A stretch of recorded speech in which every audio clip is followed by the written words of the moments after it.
what you want, when you want it, where you want it. This is The Mesh. Footcandle Films. Film news and reviews from two guys who really like movies. This episode is brought to you by the Footcandle Film Society. For a schedule of upcoming screenings and membership information, visit the Society's website at www.footcandle.org. Hello, everyone, and welcome to Footcandle Films here on themesh.tv. My name is Alan. Your co-host's name, which is me, is Chris. See, I didn't even have to say it. I just kind of motioned in your direction. You picked up on it right away. That's great. This is teamwork, people. That's right. This is how this works after many, many years of recording this podcast. And this is our film-related podcast here on the Mesh Network. We get together a couple times a month on average, talk about a couple recent films that we've seen that are ones out in the movie theaters or you can find online. We also hit a little bit of movie news. Some things of interest, maybe some new trailers we've seen, maybe some interesting projects we're hearing about. And then we close out each episode by each of us giving a recommendation of a film that we either caught back up with recently or just remember that we think is worth checking out. Maybe one that flew under the radar for a lot of you out in the audience. And a good suggestion going into the weekend, something to watch if you're looking for something to fill your TV screen with. So that's our show, Footcandle Films. That's what we'll do for the next little bit. And we actually have two main films to review on today's show. Chris, I think I've said before that I've been excited on different episodes. Like I really look forward to when I know we're going to talk about certain films. Today's episode, I'm terribly excited. This is the 4-hour extravaganza where I talk about the newest Alien movie. It might be because there's two films that both very different, both somewhat similar. You know, there's some parallels between them. And I'm fascinated to talk to you about both of these two films. First, we're going to discuss the latest Alien movie by Mr. Ridley Scott, Alien: Covenant. And then we're going to discuss a film called Raw, which you may not be familiar with that if you're listening to the show. It's not a big, wide release film, but we're going to talk about it. After we eat some chili and have some big meal, then we're going to go into the cannibal film Raw and discuss that and make everybody's stomachs nice and queasy while we do that. So we've got two films to discuss. Then we'll do our movie news. Then we'll go into our recommendations. Chris, the format work for you? Oh, yeah. We're ready to go? Yes. All right. Well, let's jump right into our first review, which is the latest Alien film, sequel to Prometheus. It is Alien Covenant. You've all sacrificed so much to be here and be a part of this thing we're doing. This crew is made up of couples. It's the first ever large-scale colonization mission. And everyone back on Earth is really grateful for your hard work, your courage. Covenant, do you read me? Covenant. What's happening? Chris, I believe it was 2013 when Prometheus came out. That was maybe in that region. Either 12 or 13. Yeah. 4 to 5 years ago. Yep. We were graced on the film screen with Prometheus, the latest film from Ridley Scott that was part of the, quote, Alien saga. It was a prequel to the original Alien movie. So let's just kind of go back in time for a minute. Ridley Scott directs the first Alien movie. I believe it was 1979 when that came out. It was very much kind of heralded as a very kind of new wave of horror and science fiction blending and really it was something that a lot of audiences had not seen before at that point. Right. And it's still widely regarded as one of the best sci-fi films and one of the best horror films ever made. Followed up a few years ago, not by Ridley Scott, but by Mr. James Cameron, doing a sequel called Aliens, which took it in a little more of a action genre, not as much horror, still sci-fi. And you had the army going to try to a planet where it's being infested by these aliens and having to try to take care of business there. After that, it started to kind of taper down some interesting paths. I believe we had Alien 3, which was David Fincher, one of his first feature films. And Mixed reaction. I think some people hold it in very high regard, others not so much. Even Mr. Fincher kind of has a very sour experience about making that film and doesn't like to talk about it anymore. Then you had Alien Resurrection, the fourth one. That all I remember about that is it had Winona Ryder in it. Yep. And I don't remember much more beyond that. Done by the same guys who did Amelie and stuff, so it was very had weird visuals and very bright interesting colors film. and yeah. Yeah, we're not even going to talk about the Aliens versus Predators. I don't count those movies. No. Okay. But a few years ago, Ridley Scott came back and said, hey, I'm making a film. It's called Prometheus, and it is a prequel that will eventually lead into the Alien universe, but it is going to take a little bit of a different direction. You are on record as having, I believe, a 5-star rating for Prometheus. Yes. On Letterboxd. Yes. I watched it again recently, and I bumped my 3-star up to a 3.5 because I did start to find some more things I liked about it. But I want to take you, I'm going to do a little bit of acting here for a minute because I'm going to lead in. I really want to get your impression of this film because I'm excited to know how you feel about it because I know you're a big Alien saga fan and you really liked Prometheus. Yes. So here's what I'm imagining Sir Ridley Scott, because he is a knighted, I believe, right. individual. Yeah, I think he is, yeah. Sir Ridley Scott going to meet with the studio executives to pitch this new movie. Okay, so I'm going to kind of differentiate the voices a little bit. So Ridley Scott's going to have a little bit of a deeper, more elegant voice, and then the studios. I like where this is going. The studios are going to be a little more high pitched, nasally voice or something. I don't know. Okay. All right. Hello, gentlemen. How are you today? I'd like to talk to you about the new film I'd like to make, the next film in the Prometheus saga. They're like, oh, do you mean the Alien saga? Like, no, I'm really talking about the Prometheus saga. It'll eventually lead into Aliens.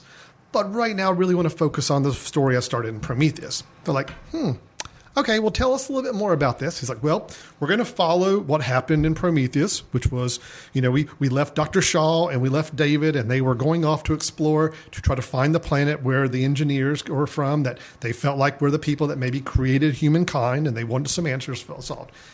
Yeah, okay, that's fine, but when do the aliens come in? It's like, well, I'm not really thinking about having that many of the aliens yet. Maybe at the very end of the film, you start to understand how they come about. So there wouldn't be any aliens in the movie, the whole movie. No. We'll save that for later. This is a much more important story I'm trying to tell. Much bigger story.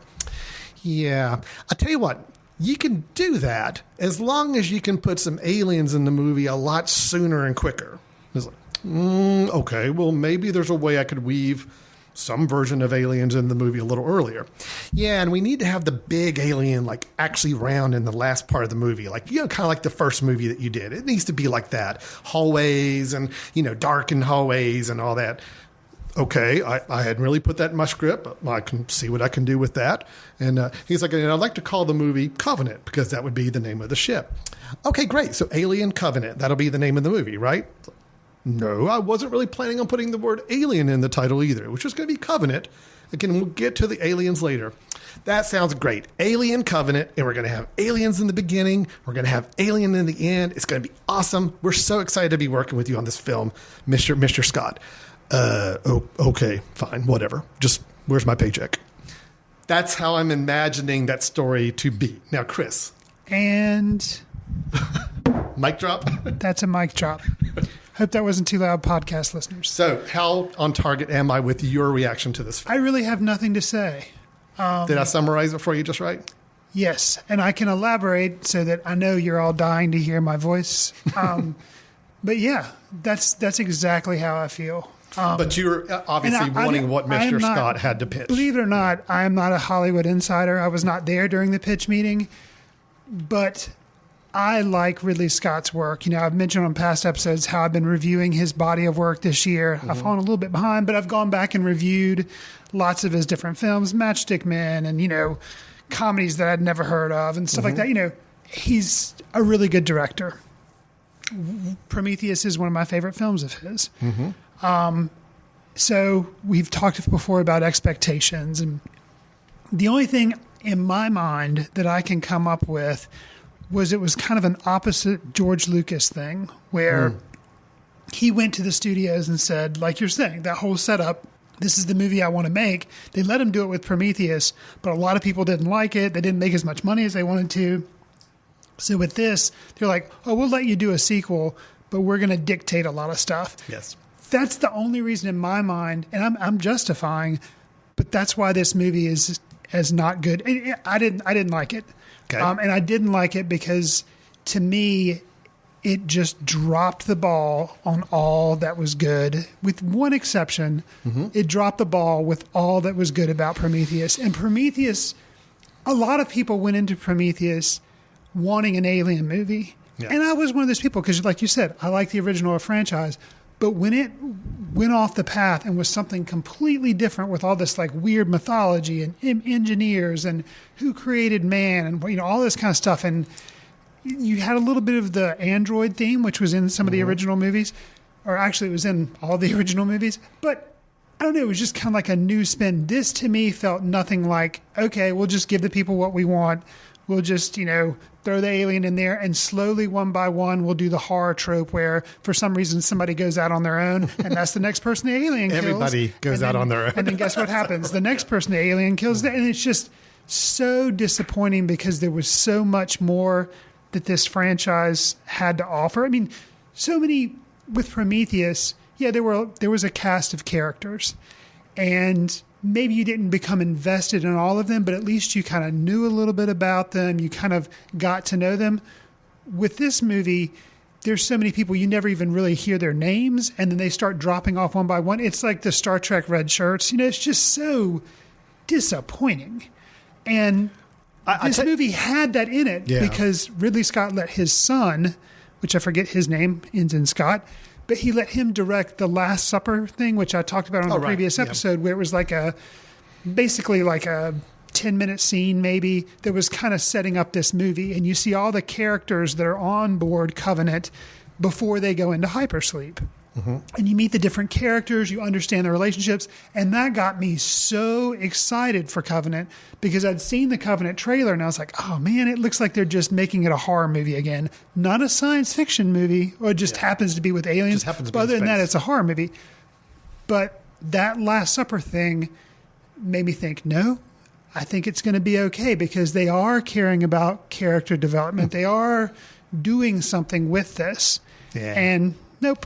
They just completely dropped the ball and was so disappointed. Now, well, should I give a little background on should we summarize the plot of the film just for a second? Sure. In case you haven't heard about this film. I'm going to try to be relatively spoiler free. Yeah, I agree, and I want to get into some things, some comments I've got on it as well to bounce off of what you're saying, but just to kind of give everybody a little bit of a framework of this film. It is you have a crew on board the ship Covenant, and it's a colony ship. Their mission is they're trying to go out and start a new colony on a planet that they've identified. They spent years researching this planet where they're going to go, and basically it's couples. Which right away, one big issue I have with the film is if you did not see The Last Supper, you wouldn't know squat about anything, the deal. Nope. The fact that all the crew are married. Right. They're all couples. Right. And then they've got about 2,000 people. I think Covenant, maybe you know that, what's his name? The guy that from Eastbound and Down. Danny McBride. Yeah, Danny McBride. Tennessee. You get the idea that he is married because they kind of... Well, they talk. I mean, all of them say something about a spouse or wife. But you don't understand that that's the conceit of the film is that this crew is made up of couples and they're going to colonize a new planet. It's totally glossed over. But if you watch the Last Supper clip, which was not in the film, it was a separate piece. Not even a segment or some stuff. No, there's nothing backstory, which is really odd, I thought. Anyway, so they are off on their mission to colonize a planet. They get a signal from another planet en route. And for reasons that are explained early in the film, they decide to take a chance and actually go try out this other planet. And then they encounter some characters that we may have seen in previous films before. And there's aliens and there's question marks and there's stuff that goes on from there that I'm not going to get into. But that's basically the film. And, as Chris is talking about, yes, it does turn into a slasher horror alien film for a good part of the movie. So here's the thing, Chris. Even though I'm really frustrated with the way this film came together. Right. And I totally saw it as two parts of a film kind of getting jammed together with, to me, the most interesting part of the film getting the much, much shorter shift in the process. I still came out enjoying this film. And I'll tell you why. Well, Because I think you're not alone. I think a lot of people. I went into this film with A, low expectations. B, I did not like Prometheus much when I saw it in the movie theater the first time. So I was actually kind of happy to think that maybe I would enjoy this more than Prometheus. And I came out of the theater a little more positive about this film than I did when I came out of Prometheus.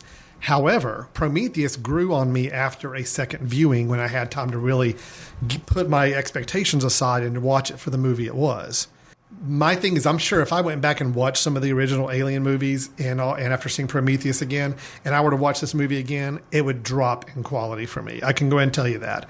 It's one of those where I came out at least feeling like I had some level of entertainment for 2 hours, although my list of dislikes about the film are actually longer than my list of likes. So I have more issues with this film, even though I can look at it and say I generally had a decent time watching it. But I'm also not as big an Alien fan as you are, and I didn't hold a Prometheus in the same esteem either. And it goes to something where I just like, obviously I'm a fan of sequels because I like the Star Wars movies, but I like something that's different. Yeah. And Prometheus was different, and it spoiled me. I admit, it spoiled me because it was a sequel of, it was basically the fifth Alien movie, even though it's a prequel, but it's a, fifth time they've returned to this story. But it was totally different. It was mind-blowing. It was so good. And it rewards repeat viewings because you kind of can't get it all in the first thing. That's right. And that's what good movies to me, that's what makes something a 5 stars. Immediately after it's over, I don't just say, oh, I had a good time. I'm like, wait, I need to see that again because I'm not sure I caught everything. I don't understand. Something like Inception was the same type thing where I watched that for the first time and I liked it, but I wanted to go back and find out how it all works.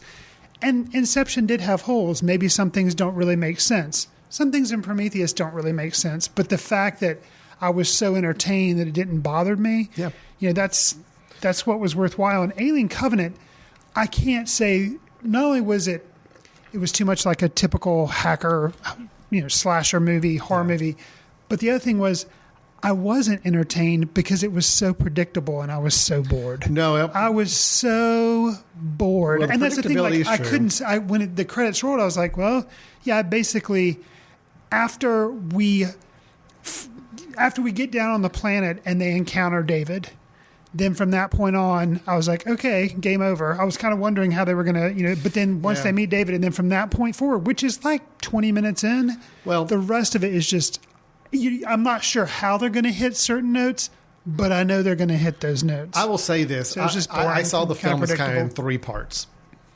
You have this opening part, which is all about this new crew and the dangers they run into and the decisions they have to make about where they're going to go, what planet they're going to land on, blah, blah, blah. I thought the film was okay at this point. I'm like, all right, it's feeling a little derivative of other older Alien films, but I'm okay with it. I'm following it. I'm with the film. The middle portion on the planet with David, which we're okay saying David is it's pretty much heavily billed that Michael Fassbender plays a double role in this film. Right. He plays an android that's on this new crew, and he plays David, the android we met in Prometheus. Right. So we do find David. I'm not going to talk any more about what else we find there, but David is a key player. I will say I was loving the dynamic once we understood what David's purpose was and what he was doing there, and the dynamics he had with the rest, especially with the other android version of himself. With Walter. I really liked all that. Actually, at that point, I was starting to think to myself, okay, this is interesting, and I want more of this. It maybe would have been interesting if it hadn't been so predictable. Well, it was totally predictable. No, I don't give you that. I don't blame you that. I'm just saying I liked watching it evolve. But then once they got to a certain point, it's all back to Alien slasher movie. Right.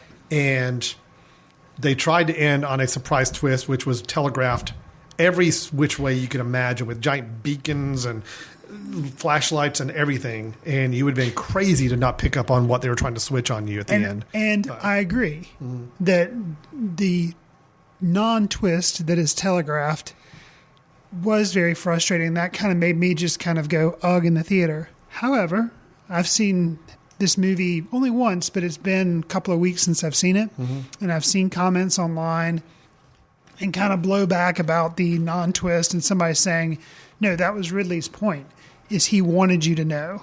He was trying to say, and I will say, even though it's a non-twist and everything, but the more I think about that, if that's true, I will say I am interested, despite, I've just ragged on this movie and said how much I like it. Here are some positives. First positive I can start with is I am very curious where the next movie is going to go. I'm with you. Because even though it's a non-twist, how things are set up for the next movie, which he is on record saying, even before this one came out, that he's going to do another one. Originally, it was supposed to be a trilogy, but apparently, somebody said now he's like, I can make as many as I've got enough storylines in me that I can make as many as you want. So originally it was going to be 3.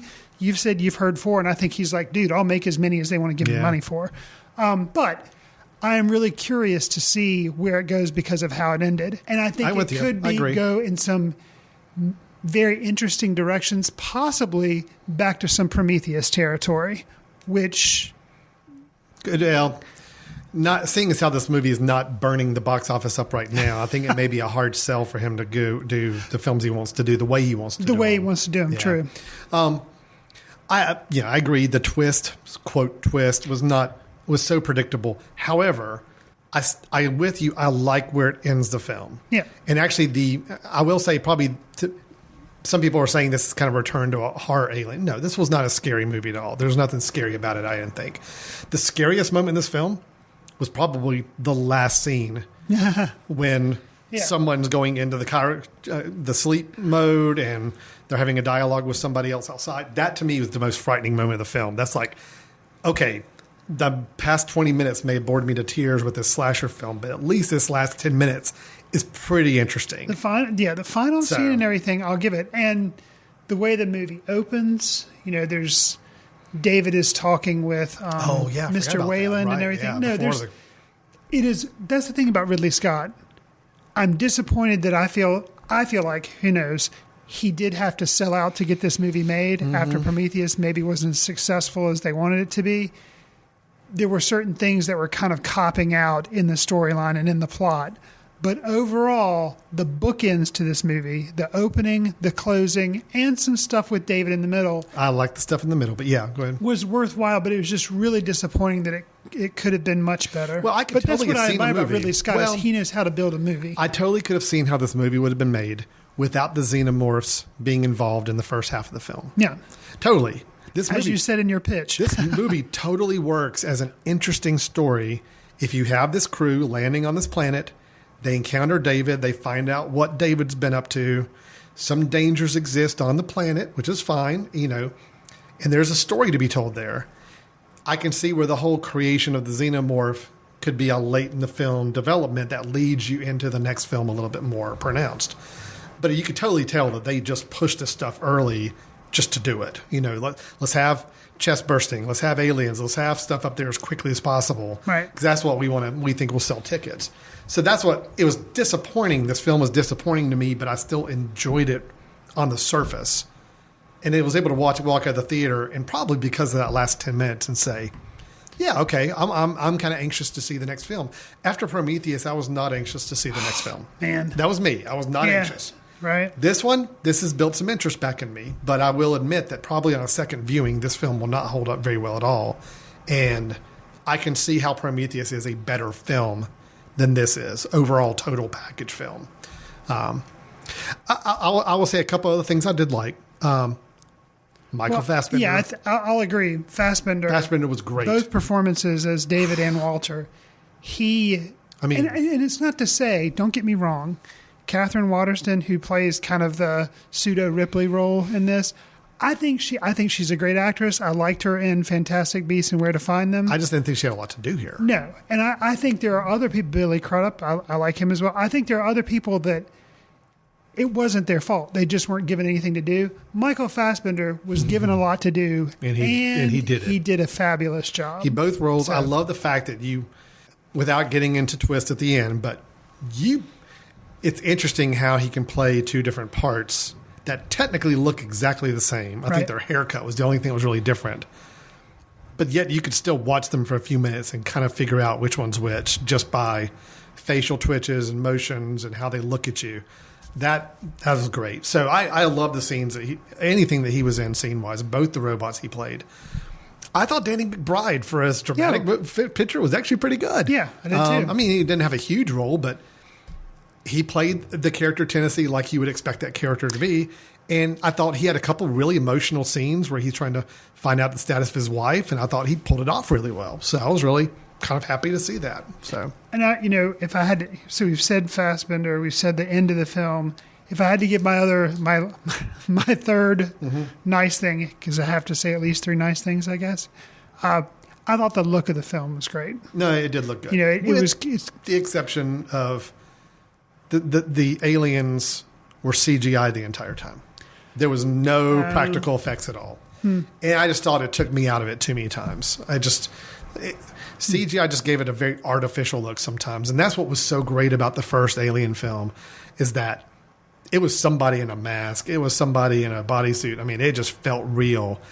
I feel like it was all the alien. There was never anybody in a suit. Nope. All CGI. Okay. I read about that afterwards.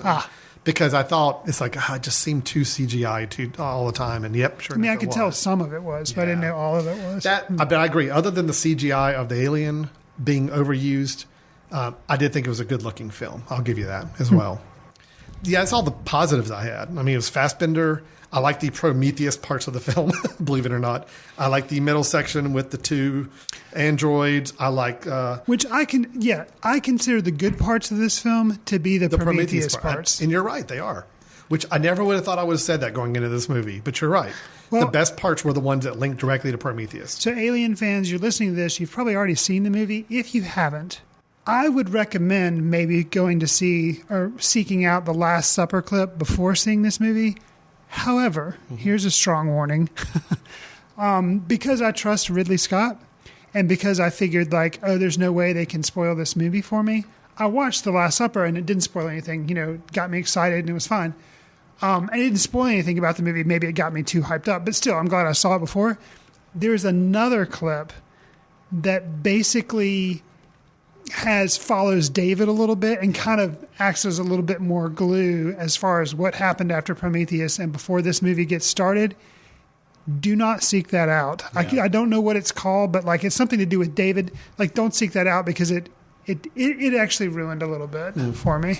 Well, maybe it wouldn't have been as telegraphed. Did you see that before the movie?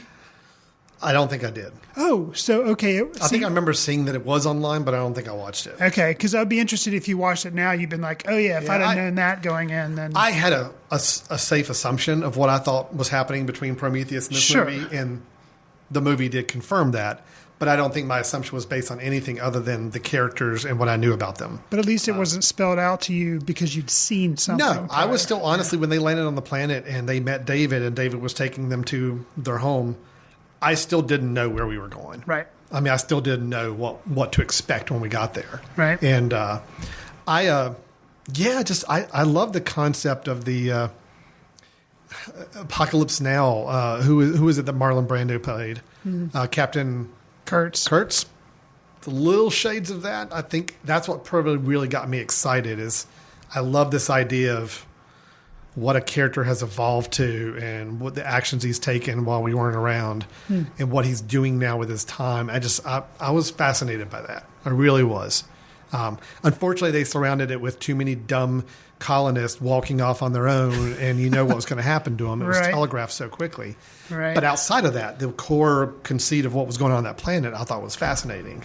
And we had one little flashback scene to show what happened a little bit when the David and Shaw showed up on the planet that I thought was good. It's that really kind of, okay, yep. Basically, the thing that I'm referring to, that it's out there as not a trailer, that's that scene. Is it really? Yeah, so that kind of ruins stuff. So you knew that, okay. Yes. Wow, yeah, that sucks. Yeah. Because that was kind of surprising to me, Yes, I didn't seek that out. Okay. I'm coming out slightly positive on this film only because I can say for 2 hours I had a good time watching it. Yes, it was predictable. Yes, it was a mixed match of films that should not be going together. Yes, the best parts of the film were the Prometheus-style parts, and the parts where it tried to be a retread of the original Alien I thought were not very successful. I overall probably just enjoyed watching the film. I did enjoy the look, the production style, and so on. I kept on board with this film, but I do have a nice long list of dislikes. That's the best way I could summarize this film right now. So, and it sounds like I know you're disappointed. Oh, yeah. You're very disappointed with it. You had a few positives to pull that you and I shared, but overall you were. Yeah, it wasn't a complete piece of garbage, but yeah, it was a huge disappointment. And I will say, it does say something that, unlike Prometheus, I don't want to immediately watch it again, but I do want to revisit it because I feel like maybe if my expectations are lowered, I'll like it a little better. See, that's the thing. I went in with very low expectations because I actually did something, Chris, that I never liked to do, but I just could not help myself with this. I knew you had seen the film, and I think I came by your office a few days before I saw it, and I just said, just give me some sort of sign.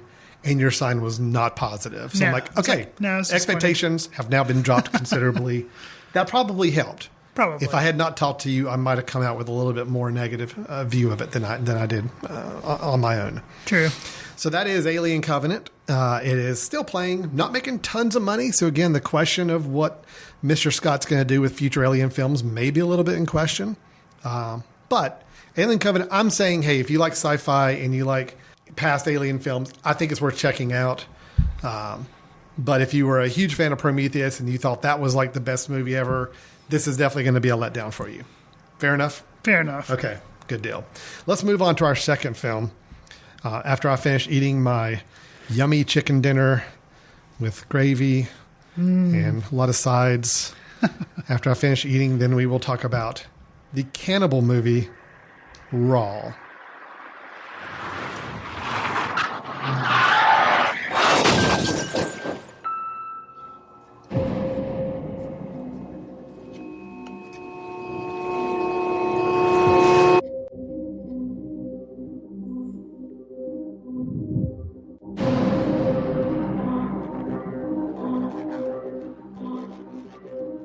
So, courtesy of IMDb, I'm going to read the plot description for Raw.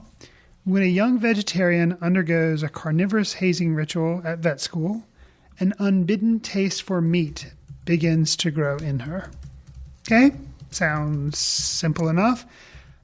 But then as you actually watch the film, themes like college hazing, sexual identity and how that's portrayed in film, vegetarianism, then role of women in film, specifically in the horror genre. This was directed by a female, and she also wrote it.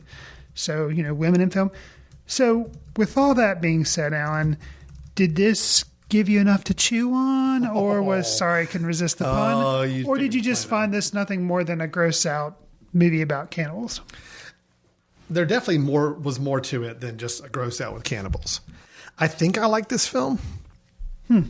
I think I'm still, I watched it last night, and I will say, just in case you've heard things online about this film or people talking about it and just being a very disgusting, hard to watch film, this is the first film I can think of ever that, at the end of the movie, my stomach was queasy. Like, it honestly felt like I needed Pepto-Bismol for a little while. I just did not feel good. There was a time, this is a little behind the scenes, but Alan and I have known each other for a long time. We've been co-workers. I was moving a pair of metal shelves one time, my God, yes. And I cut my wrist such that it looked like I was trying to commit suicide, but I wasn't. But the metal shoved into my wrist, and I started bleeding, and I had to get Alan to take me to the hospital because I needed like stitches or something because it was not going well. Yeah. And I went to tell Alan, and he was like, whoa. And he's like, I can't look at that. The whole time I was watching this movie, knowing that we were going to review it, I am actually kind of surprised that you made it through this movie because I kept asking you, I was like, Alan, have you watched it? No, I haven't watched it yet. He literally just watched it the night before we recorded this thing. And I'm just like, I can't imagine like Alan watching this movie because there are, there's several things that are just tough to see. Yes. Although I will say this, it's not the visuals of what you see. Because I've seen plenty of horror movies that are bloody and gory and, body parts and all this stuff. It's more of just I think it's the way that it presents it all. It's the slow build to certain scenes. It's the the tone when certain things happen. I think, and it's almost like I was watching the film, and I mean, the first kind of very, very troubling moment happened, and it didn't faze me. I'm just like, okay, yeah, all right. Another one. All right, fine, whatever. Another one. It's more the build after a while. Like when I didn't get physically sick feeling until the very end scene when there's a discussion between the girl and her father. Really? And it's not because of the visuals of that scene. I think it's just everything's just kind of built. Interesting. To where now here I'm at the end of the film like, oh my gosh, my stomach really is like feeling upset now. And I think it's just a build of everything through that hour and a half or hour 40 that I was watching. So I will say, yeah, the rumors are true. It's a pretty tough watch. It's a pretty disgusting watch to watch, but it's not it's not a horror cannibal film. It is there's a lot of parallels here going on with, coming of age, a young woman coming of age, sexual desires kind of being personified as a thirst and a hunger for flesh, It's very clear where I think the director's trying to go with this and trying to draw the parallels there. Yeah, she's not subtle. No. It's, there's moments where the girl at college is basically being exonerated because a video gets published of her acting almost like an animal wanting flesh, where you could almost say it's like a woman who's drunk and just loses all self-control at a party and is acting like a floozy and just hitting on everybody. It would be the same kind of idea of just, okay, you could see somebody recording this and putting out and embarrassing that girl, right, and just having a huge impact on her development. So there's all these parallels going on, and it was really interesting to watch. In my introduction, I'd totally forgotten about the whole social media aspect of the video posting. Yeah, there's so much. I mean, I mentioned the hazing thing, vegetarianism, the like sexual identity, role of women in film, and how they're like, not idolized, but objectified. And then you talk about social media and all that. Yeah, there's just so much here. And normally if a director is heavy-handed and stuff, it kind of hits me the wrong way. But I guess because it was using such an unusual vehicle, a horror movie with cannibalism, to be heavy-handed, it was such a unique take and so well written. As if you can't tell, I really, really liked this movie. I liked it too. I'm probably not at the same point you are at it, but I did like it. And I certainly appreciate it. It didn't quite work for me as a total film. Oh man, it did for me. Yeah, I'm still struggling with it a little bit, but I definitely came out of it more admiring of it than not. That's for sure. But I'll tell you, the lead actress, Garance Marillier, she's amazing. She's great. Really good. Yeah. She's just got such an interesting presence on screen. Very engaging to watch. She's good. The cinematography, I thought, was really well done. I thought the sister, Alex, was probably the portrayal of her was a weak link. I didn't think the actress was very good. Okay. I thought it was much more of what I would expect to see in a very small budget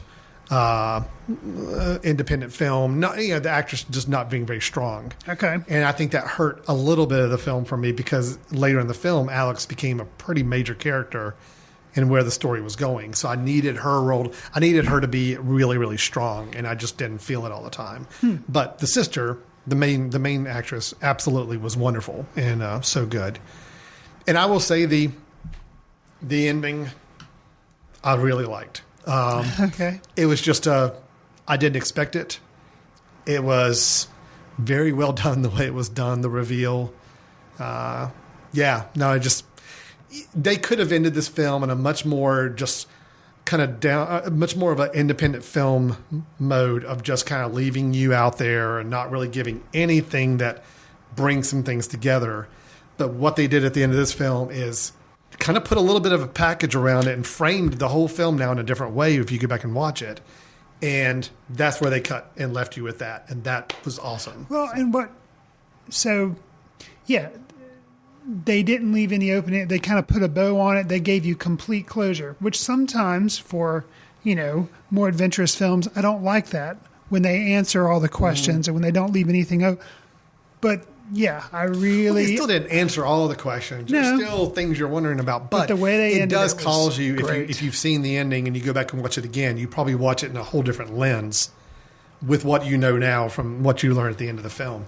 And just the way that shot was framed, just the two people across from each other and just kind of the slow reveal. Yeah, I can't say much there, but it was a really well done ending. Can you believe that this is her first major film and that she wrote it? It's pretty great. Amazing. No, it was a good film. I will definitely give it that.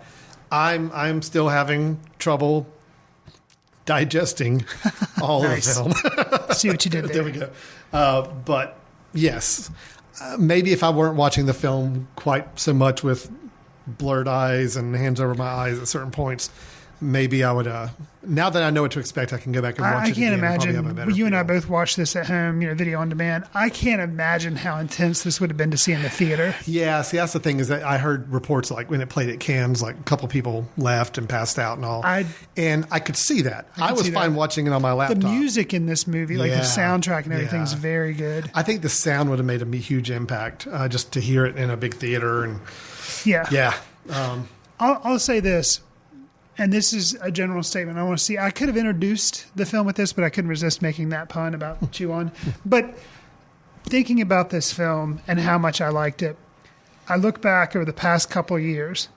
And interestingly enough, all these movies were released a year before we got to see them in the U.S. Yeah. Starting with Under the Skin, 2013, but really 2014. So I'm only going to say when when it was released in the U.S. So Under the Skin, 2014. It Follows, 2015. The Witch, 2016. I feel like Raw is 2017. Well, it was released in 2016, but now it's 2017. Yeah. So I feel like, to me right now, even though I grew up not liking horror movies at all. The only ones I liked were like the alien movies, which were more science fiction. But I wasn't interested in horror. I feel like right now, horror is the most exciting, interesting genre that is around in filmmaking today. Because you look at those films, Under the Skin, It Follows, The Witch, and now with Raw, yeah, they do have either gore or, scary elements in them. But there's so much more going on, so much more to think about. And no other film genre that I can think of is really offering that much new and different and original storytelling. Even though you would think with horror, it's like, you just have somebody going around killing people with axes. Yeah. Well, a very limited view of horror. Or a serial killer. It's like the serial killer very limited aspect. Traditional view of horror film. These are directors that are saying, we can create horror, but it's going to mean a lot more, and it's going to represent a lot more, and it's going to be done in a unique, interesting style. All four of the movies, they all those other movies creeped me out, but they were also fascinating to watch, especially Under the Skin from a visual standpoint, just the way it was put together. And then The Witch was a very different take, but also achieved the same result for me. Have you caught up with It Follows? No, I have not. I'd be interested to see. It's on my watch list. But okay.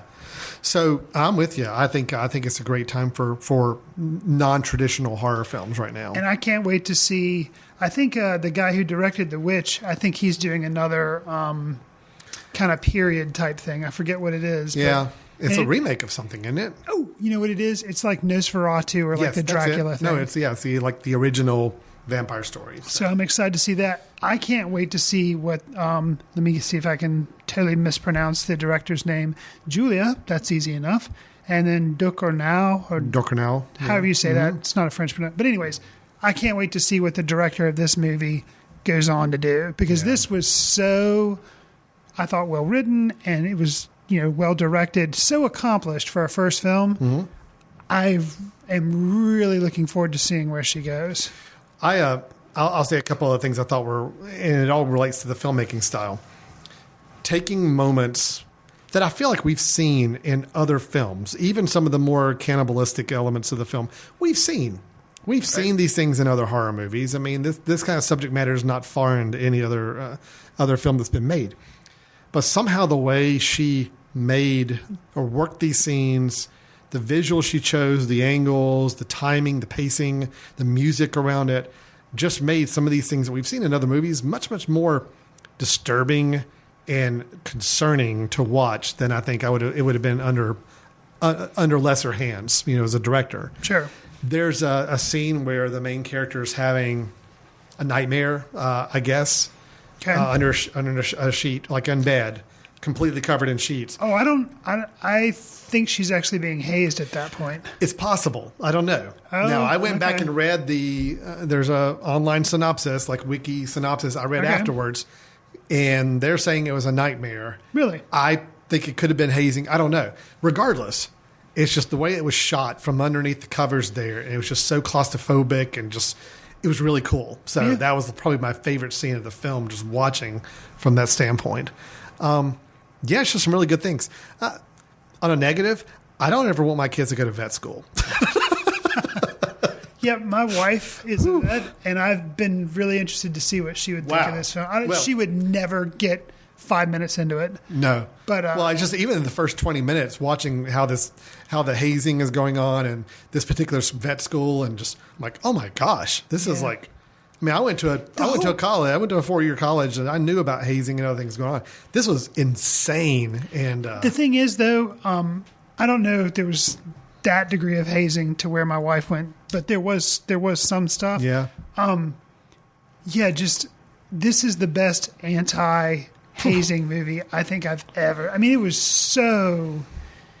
That was almost as scary to me as. And the thing is, what was so well done about it is the stuff that was done hazing-wise. You're like, oh yeah, it's not really having that big effect. But that's why, in a way, this movie's heavy-handed, but it's not, because instead of them going over the top hazing, it was the stuff that they were unaware, the unintentional side effects of what they were doing to people in this hazing.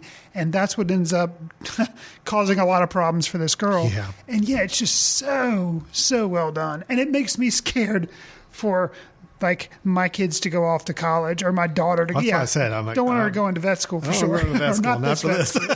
I am not discrediting any veterinarian school out there. I'm sure they're all really good. It's just this one in France here. No, I don't want my kids to ever go this to. one imaginary vet this school. one imaginary vet school in France. To. No, we're not going to that one. So, it was a good movie. I know you liked it more than I did, but I still liked it, and I definitely admired it.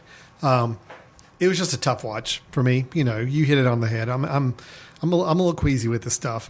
I'm proud of you for making it through it. I know I did. I totally Which did. I guess I knew you would. But yeah. I totally did. Did you really? I have to know, because when I watched it, I had eaten not too long before I started watching it. Did you actually give yourself a little bit of a break? I did. I had dinner, and then I didn't start the movie until about 10 o'clock at night. Okay. So I'm just like, all right, that's enough time. I had dinner like 4 hours ago. I'm good. And but it's still, I mean, honestly, I can't remember a film where I, at the end of the movie, is like, ooh, I need to, my stomach's really feels upset. I feel like I could at some point later in the evening get sick. Wow. And it only lasted a few minutes, but I mean, still, I haven't had a movie create a physical reaction like that for me in a really, really long time that I can remember. So sure.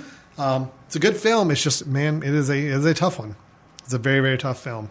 But a lot going on, very interesting. And again, I think the lead actress, the overall tone, style, and the direction of the film were just really, really impressive. So, all right. That's our 2 reviews. That is Raw, and it is available on Amazon and iTunes right now, so you can see it tonight after dinner. Right. Why not? Maybe just give yourself a buffer like I did. Yes. So that is our 2 films. Sounds like Alien Covenant. I'm kind of, it's weird. I'm kind of the more moderate guy today on these 2 reviews. I'm positive on both. I'm not over the moon on any direction on them. You're really down bipolar. on Alien Covenant, and you're really up on Raw. I am just kind of towing the line in the middle, saying I enjoyed both. I liked Raw better than Alien Covenant, but neither of them I was through the moon with like you were with Raw. So it's good. We got a little mixture of opinions there with that. I'll tell you what, let's do. Let's take a quick little break. When we come back, we're going to do our movie news. I got 2 or 3 items we'll talk about in the news area, and then we'll move on to our recommendations for the episode. So stay tuned. You're listening to Footcandle Films. We'll be right back in just a moment. We'll get back to your show in a moment. Just a reminder, you're listening to The Mesh, an online media network of shows and programs ranging from business to arts, sports to entertainment, music to community. All programs are available on the website as well as through iTunes and YouTube. Find out more at themesh.tv and give us feedback on what you like. And now, as promised, back to your show. Welcome back to Footcandle Films here on the Mesh.tv. I'm Alan. Over here where my finger is pointing is Chris. Hello. We just finished reviewing Raw and we finished reviewing Alien Covenant earlier in the episode. But now we're going to shift gears in a moment and go into some movie news. These are notes about things that we're hearing, films coming up that we want to talk about. And also we're going to take a few moments to talk about the passing of Jonathan Demme, director, producer, writer that, both Chris and I have some experience with his films and want to talk a little bit about the impact on that. But before we do, just as a reminder, you are listening to Footcandle Films here on the Mesh.tv.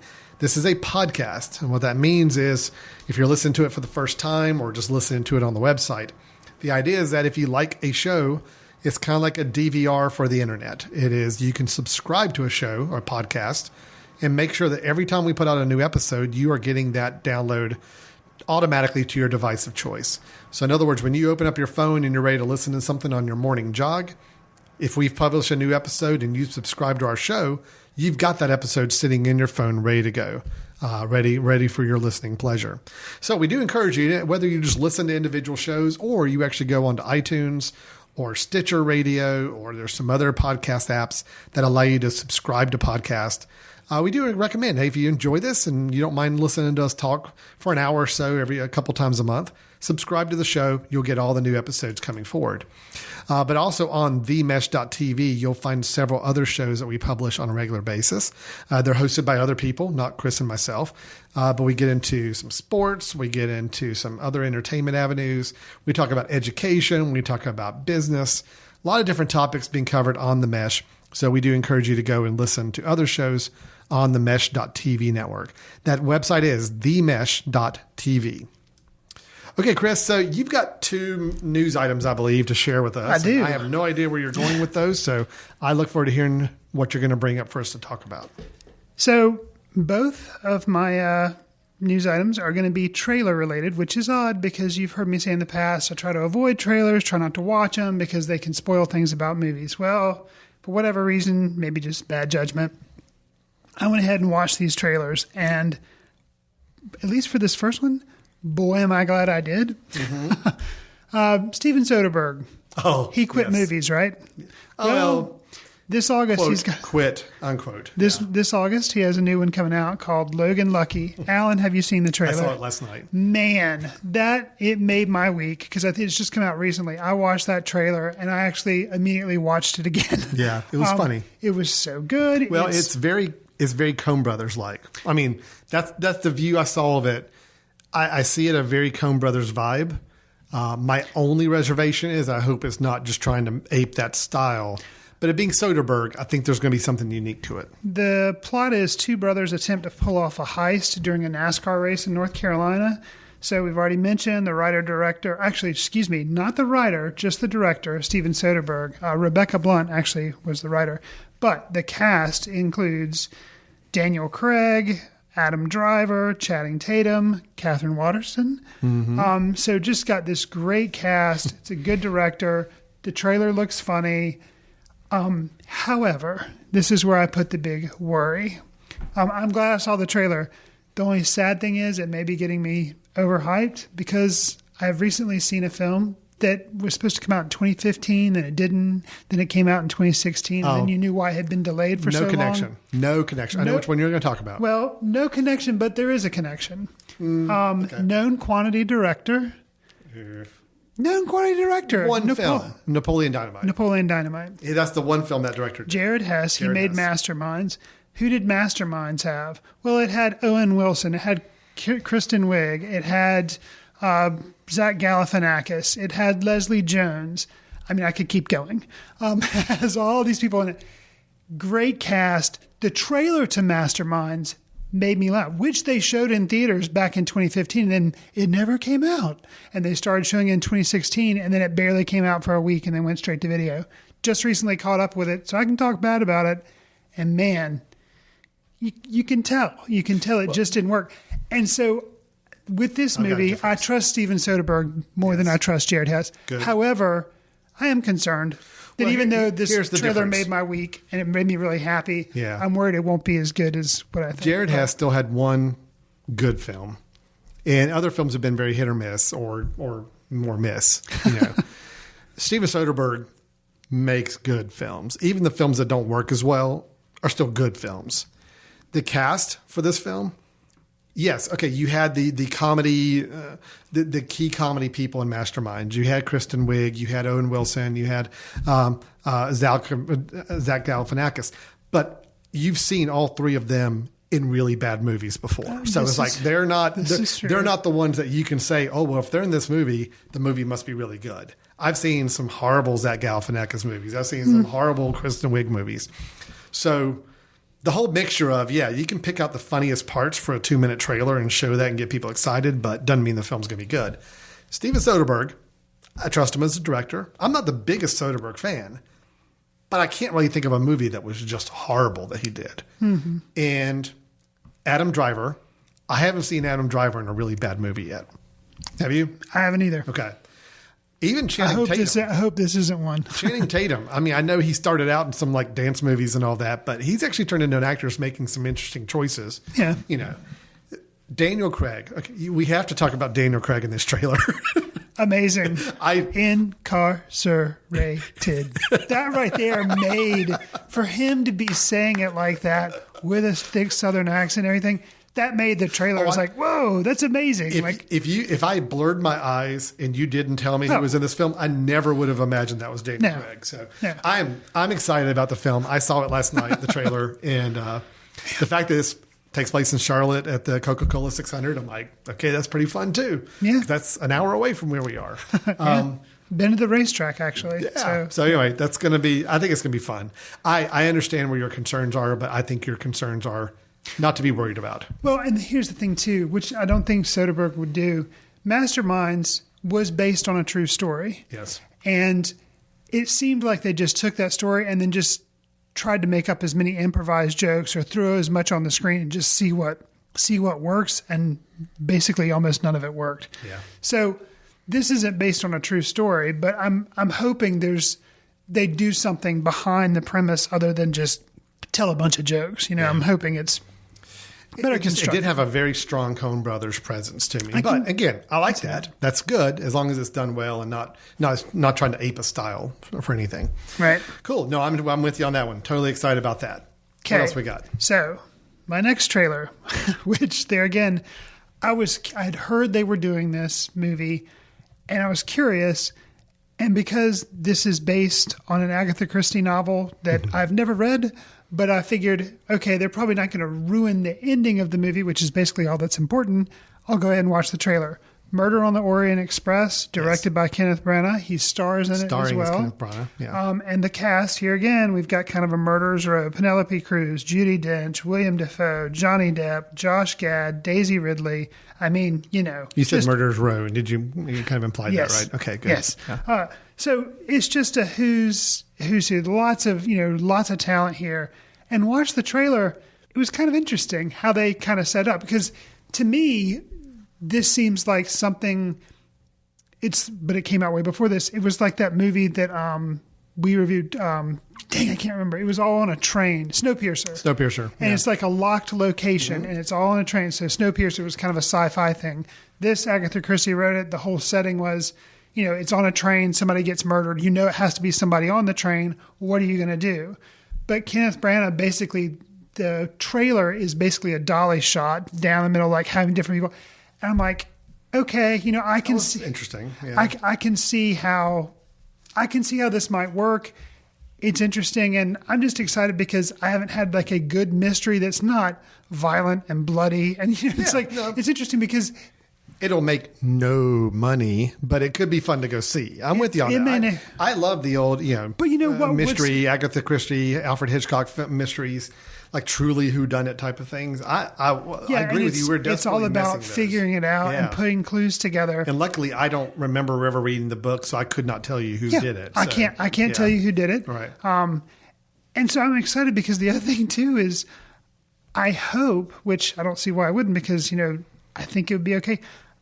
I hope I can go see it with my kids because Yeah. I think that would be a cool. It would be a PG. They'll make it a PG-13. I would think it would be because even Logan Lucky is supposed to be PG-13, Yeah. which is No, kind of they're not going to make Murder on the Orient Express a rated R film. I wouldn't think so. No, I can't imagine that. But As long as they don't put that Imagine Dragons song that's at the end of the trailer for some unknown reasons, like, oh God, you ruined it. I mean, it's like it was a really pretty effective trailer, and then it just ended on this recent pop song. I'm like, why? So you've seen this trailer, Yeah. obviously, if you're referencing the song. Yeah, don't know why they put that song. Didn't bother me as bad, but what bothered me, other than huge cast can sometimes mean disaster because they spent all their money on that. Yeah. I do not understand why Kenneth Branagh has a gray and black mustache and red hair. Because in the book, Perot, who he plays, Oh yeah, that's like supposedly his like. really?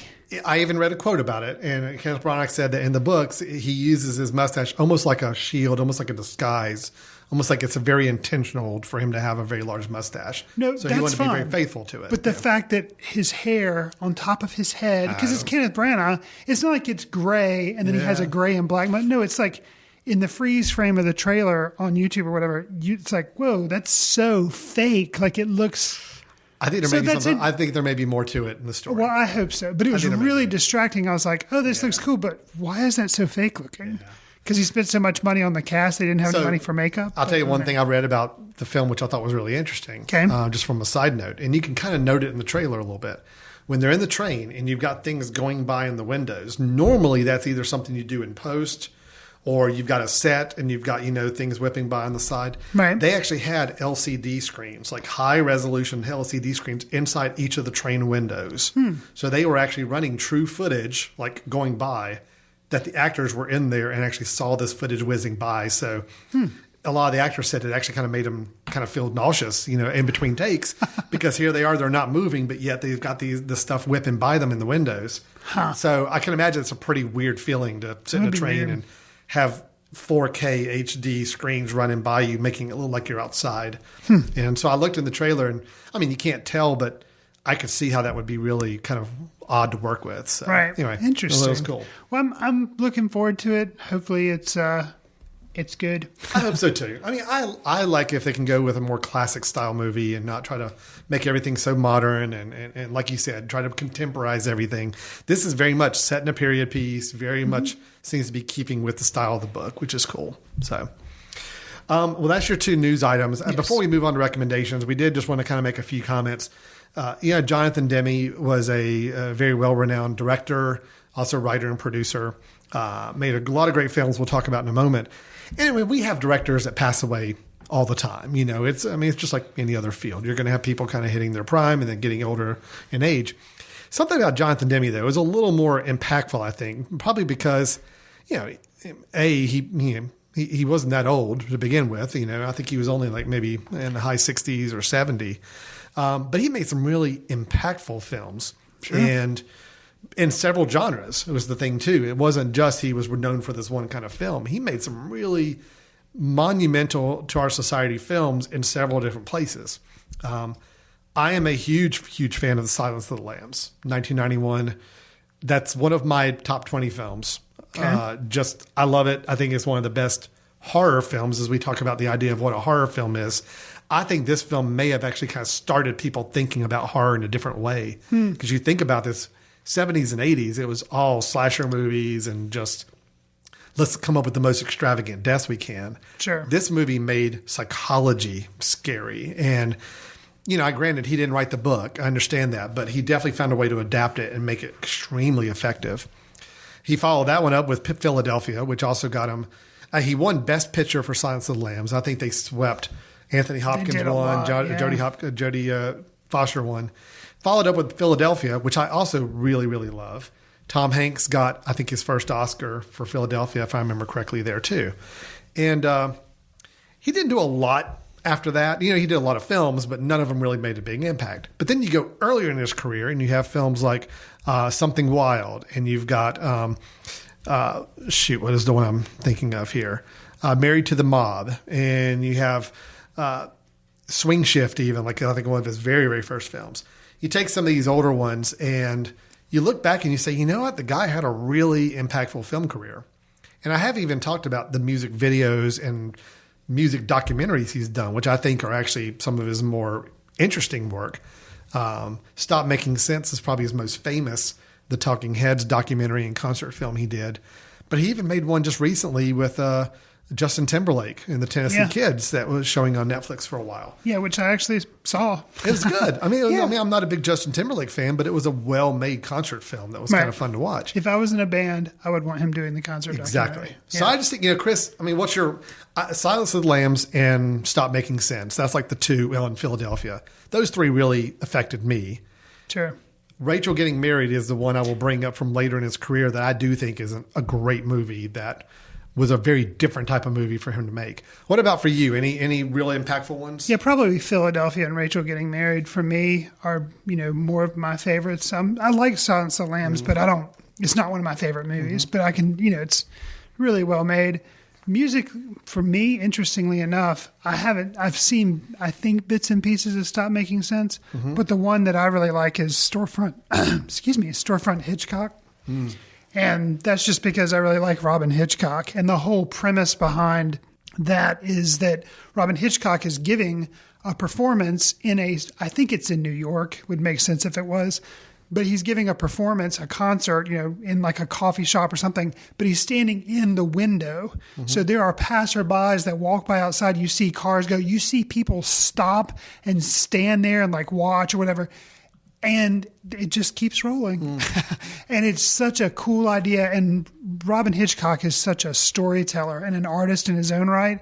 It's such a simple setup, but it's so ingenious that instead of fancy images and lights and all this stuff going on, no, it's just humanity in the background. And it's just a really cool thing to let happen. I've never seen that. I need to check Jonathan that out. Demme doing it, so. That's cool. I just, the guy made some really, again, in different decades, different genres, some really impactful films. Yeah. I'll admit, I didn't catch up on some of his later films like Ricky and the Flash. I never saw that Meryl Streep film. I never saw his remake of the Manchurian Candidate. But again, it did seem like there were some films that didn't get a lot of love later in his career. But, between the music videos, the concert films, the award-winning films he did mid-career, and then I think Rachel Getting Married was a great, great late 2000s film that we showed it at one of our film screenings, and it was extremely well received, I thought. So anyway, it was a really, really good career, and a shame to see him go, especially he's still relatively young. So it always sucks to hear that. So now he's got a brother, Ted, I believe, Ted Demme. Oh, I did not know that. Yeah, and Ted either is or was involved in the film industry as well. I don't know what he's doing now or if he's still around or not. So I need to kind of follow up on that. But so rest in peace, Jonathan Demme. We'll still have a lot of your films to watch and enjoy for years to come. So that's always the good thing when you lose an artist, is at least you still have the art around to still remember and enjoy. Yeah, so. I'm going to take this opportunity to try to catch up with Stop Making Sense. Yeah. Watch it. Cool. That's a good call. All right, Chris, why don't we wrap up the show with our recommendations? This is where Chris and I both come up with one film that either we caught up with recently or thought of that we just think is worth revisiting or worth checking out if you've never heard of it. And the goal is to try to find ones that should be available online in some capacity, meaning you should be able to go to Amazon or iTunes or somewhere and find this film, hopefully. And I'm hoping mine fits that criteria. I actually don't know if it does. So why don't you do your recommendation? I'm going to verify that mine is actually available before I recommend it to everybody. Mine is definitely available. Okay. It helps that it just came out in 2016. But it is Don't Think Twice. And we reviewed Mike Birbiglia, who's the writer and director of this film. We reviewed Sleepwalk with Me at some point on the podcast. So this is his next directorial effort. He is a comedian by trade. This is a comedy / drama. And the rough plot synopsis is, again, thank you, IMDb.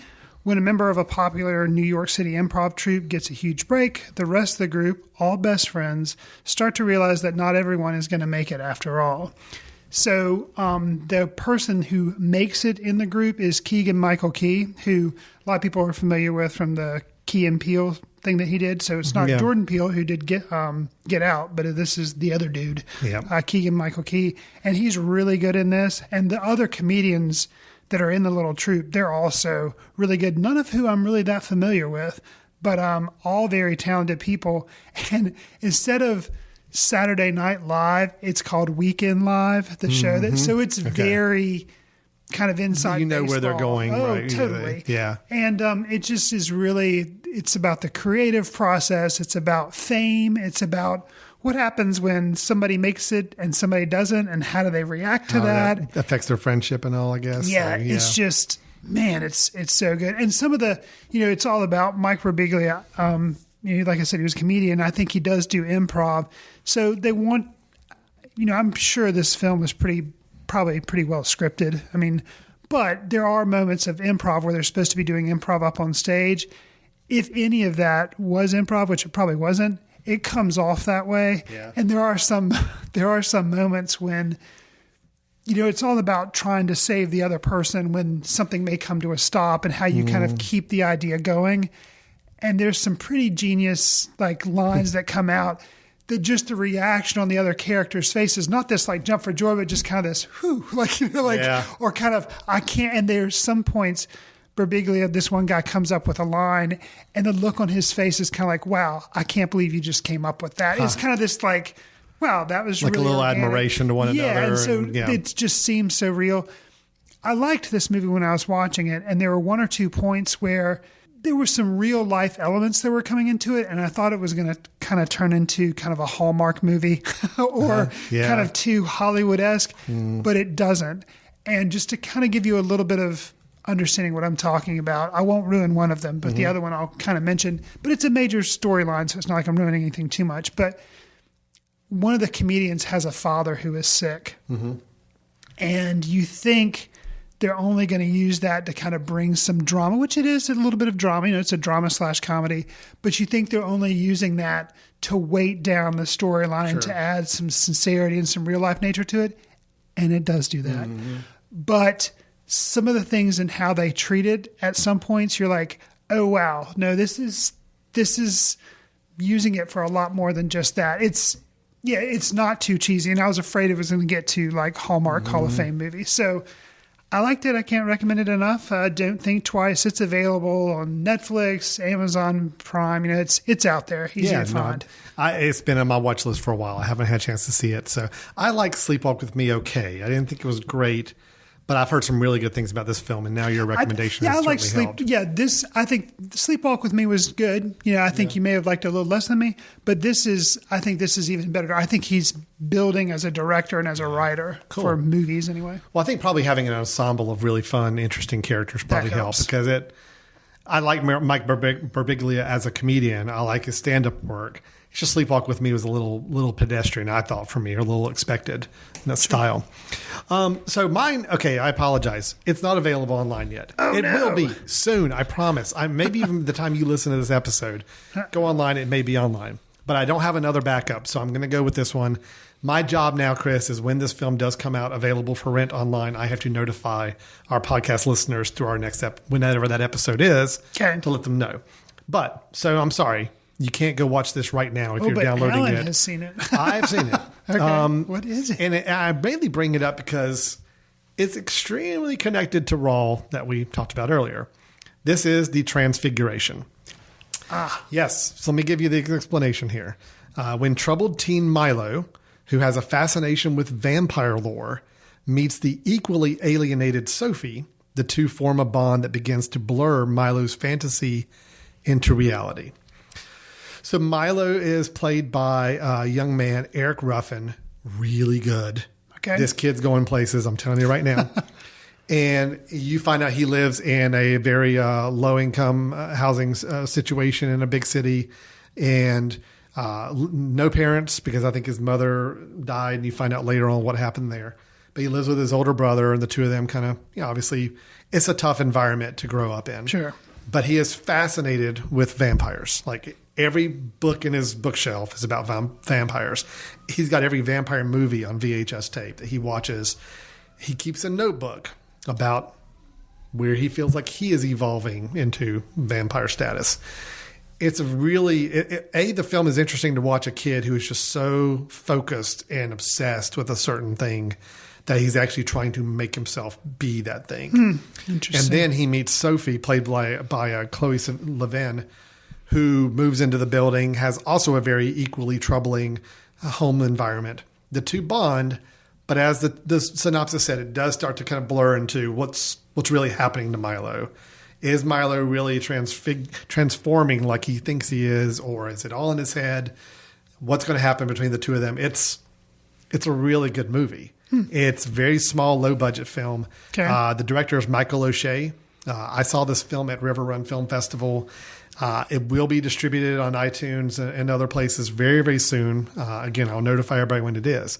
The reason I say it has a lot to do with Raw is, A, it is a coming of age. You are looking at a young boy that's going through kind of an obsessive period in his life where he's just fascinated by something. You wonder if that something is just to get him out of the world that he really is in. He wants to be something grander and bigger. And it's also kind of gross. I mean, there's a lot of scenes of vampire stuff. And it's, even the very first scene of the movie is not one that the squeamish should sit in a big movie theater with big surround sound in. It's a tough watch at times, but I think it's really good. I love the way the film ends. It ends in it's a note you would not have expected, but when you think back to how the story evolved, yep, it needed to be that way. I just thought it was a really good movie. And I don't know anything about Michael O'Shea's other work. I had the pleasure of talking to him just for a moment or two at the festival. He's inspired by all the classic good vampire films. Let the Right One In was a very heavy influence on this film. That's what that comes to mind, is Let the Right One In. And there's definitely some visuals. Even the young girl playing Sophie looks a lot like the girl from Let the Right One In. So there's definitely some impact and influences there. But I think it's a really good film. I really do. And I really think Eric Ruffin, the young boy, is just, man, he's so good. So I'm looking forward to people being able to check out this film. Not for the faint of heart. It's definitely got some horror elements in it, although it's not, like you said, it's not one of these traditional horrors. It's like this new style of horror where there's a lot more going on around the story than just blood, guts, and killing. So anyway, that's the Transfiguration. Sorry you can't watch it right now, maybe, unless you're listening to this podcast much later on after we recorded it. But keep checking, and I'll notify in an upcoming episode when it is available online. So I think that's it, Chris. I think we're done for this episode. Okay. Again, Alien Covenant in theaters, Raw online. We talked about trailers for the new Soderbergh film. We talked about a trailer for the Murder on the Orient Express. We talked about Jonathan Demme and his passing and the films he's leaving behind. Then we did our recommendations. You had Don't Think Twice, and I had The Transfiguration. So that's our show. If you have any questions, thoughts, feedback for us at all, Chris, how can people reach out to us after they listen to this episode? Probably the easiest way is to drop us an email at info@themesh.tv and put Footcandle Films in the subject line. Tell us what you liked, didn't like, a film you want us to check out, and we'll try to see what we can do. Or maybe you'll find that Transfiguration is online and you can tell us where before we find out about it. But that's the best way to get in touch with us. Alan and I also have accounts on Letterboxd where we try to keep up with what films we're watching, and sometimes we write short reviews on there. As Alan mentioned earlier in the show, themesh.tv is where a lot of our podcasts back episodes are. You can also, of course, if you're watching it on the website and you want to find an easier way, like you mentioned, iTunes. We also have them on iTunes. And if you're on iTunes listening, you might as well write a quick review or give us a star rating because, hey, it helps us reach more listeners, which is always nice. That's correct. That's it for Footcandle Films then. So again, keep following us on themesh.tv. And also we do have the Footcandle Film Festival coming up in September of 2017. It'll be September 22nd through the 24th. Very excited. We're getting closer and closer to having our announcement of the films that will be chosen for that festival. Probably by the time you're hearing this, submissions are probably closed out. June, either 18th or 19th. It's the Monday, mid-June. But yeah, you don't have a lot of time. So probably not much time if you listen to this episode. But if you do have a film or know of a filmmaker and it's a last-ditch effort to submit it, please do. But we've had quite a number of submissions. We feel really good about the quality of films we've got so far. Should be a really great weekend. I'm terribly excited for it. And obviously, as we get closer to that September timeframe, we'll be publishing a lot more information about the festival, its schedule, and of course, how to get tickets. So for Footcandle Films, this is Alan. This is Chris. Thanks for listening. See you in the ticket line. Watch news through the courtesy of Footcandle Film Society. Special thanks to Carpal Tuller for the show theme music. For more about Carpal Tuller, visit www.carpaltuller.com.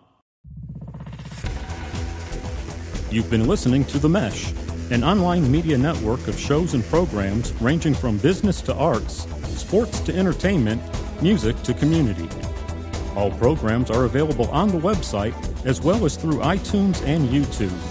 Check us out online at themesh.tv. Discover other network shows and give us feedback on what you just heard.